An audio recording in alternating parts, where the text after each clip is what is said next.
Hey guys, I'm Amy Cornell. I'm your Texas broker for Front Real Estate, and I'm here to help you real estate better. So do you know what a CDA is? CDA is Commission Disbursement Authorization form, and we also sometimes hear this as a DA, but a CDA is what authorizes the title company to pay you as an agent directly at the closing table.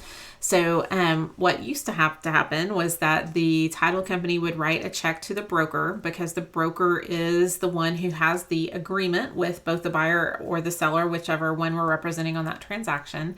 And so the title company would write a check to the broker would cash it, and then the broker would have to write a check to the agent. So we said, well, why do we need to do that? Why don't we just instruct the title company to get the money out directly? So that is now the customary practice in the state of Texas.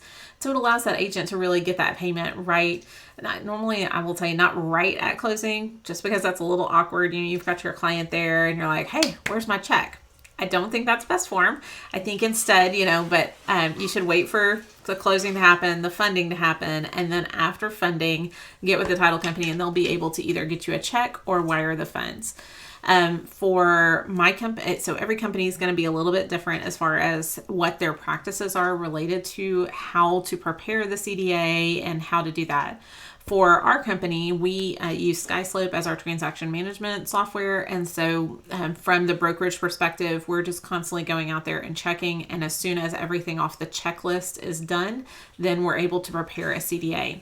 We really try to get the CDAs out very early in the process, potentially even before the option period is over, because that way then the title company will have all the information ready to go. They'll be able to make sure that those numbers are correct before the CD gets distributed from the lender, so that way if there are any borrower fees or seller fees that are being charged differently than what is maybe traditionally or per the contract, right? Because the contract doesn't contemplate the actual commission. That's why we want to get that CDA out as quickly as possible so the CD can be right. Are these crazy initials on all this? But really, once you get in the zone with it, it's totally fine.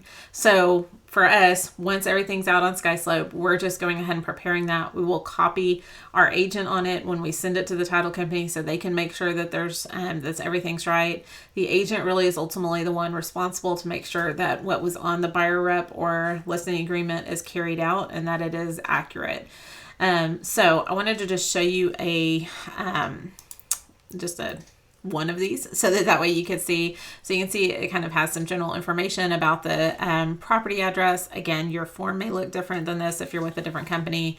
And then for us, we have a section that is devoted to a transaction fee. So if you have a transaction fee that's being charged to the client, that it's again disclosed very early in the transaction, and then that this section would be paid for by the seller. And it breaks down the company fee versus the agent fee. So I hope that helps. This would also obviously be signed and sent to all parties from there, so that way then the title company has it ready to go. You get it. So if you get questioned about it, everybody's on the same page and we've all got it going forward. If you have any questions about a CDA, definitely reach out to your broker. If I can be of any help, just let me know. But really this process is largely a administrative function behind the scenes, not something that you're super engaged about, except the fact that, dang, this is how y'all get paid. So it is something that you want to make sure that it's right way before you get to the end of the transaction, so that way everything's right. But if the broker doesn't have everything in the file, there's no way for them to pull that, because they've got to have everything in to make sure that the CDA is prepared correctly from the very beginning. All right, so I hope that helps. Let us know if you have any questions about it. Thanks so much.